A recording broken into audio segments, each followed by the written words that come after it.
Hey Bluebeamers, welcome back to Brighter Graphics, your go-to channel for all things Bluebeam review. In this video, we'll show you how to update markup properties and appearance in bulk using Claude. Let's see how. Here we have a PDF opened in Review with several measurements and markups already applied. Let's say we want to update two specific measurements using a single Claude prompt. In the markups list, these are listed as Area Measurement 1 and Area Measurement 6. Rather than asking Claude to update each markup individually, there's a smarter way to apply these changes in bulk across multiple markups at once. To set this up, head to the Manage Columns section of your markups list. Under the Custom Columns tab, we'll create two new custom columns. The first is called Markup Flag and set its type to tick mark.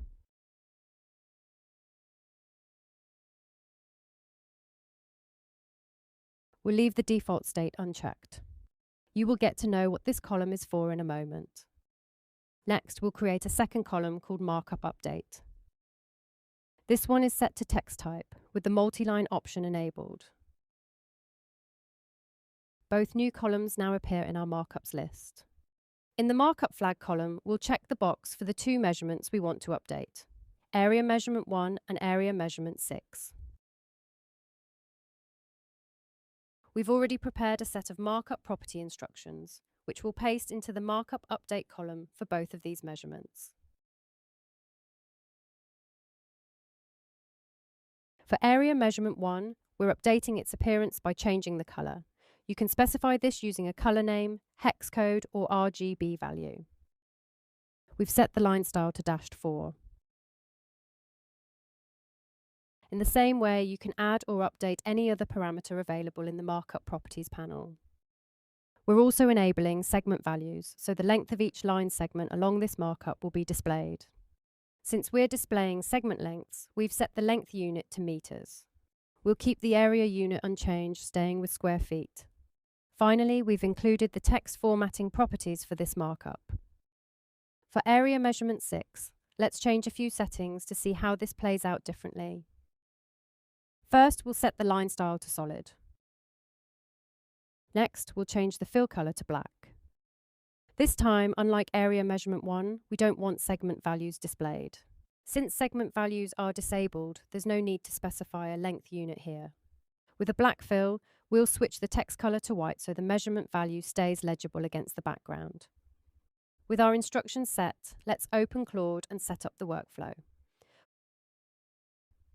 We'll ask Claude to access our drawing open in Review and apply the instructions listed in the Markup Update column.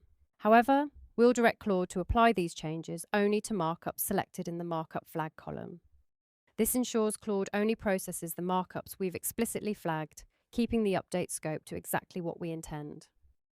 Claude will apply the changes from the Markup Update column, but only to the markups checked in the Markup Flag column. Once the prompt is ready, press Enter and let Claude process the request. We've also made sure Claude applies each markup's specific instruction set individually, rather than applying one instruction set uniformly across all markups. Claude confirms the requested markups have been updated and the unchecked ones were skipped as expected. Here's the result. Area Measurement 1 now shows the dashed line style we specified, along with length segment values displayed in meters. Area Measurement 6 reflects the solid line style, black fill, and white text we defined in its instruction set. Now imagine scaling this to hundreds of markups. Simply paste your update instructions into the custom column, flag the markups you want updated, and let Claude handle the rest.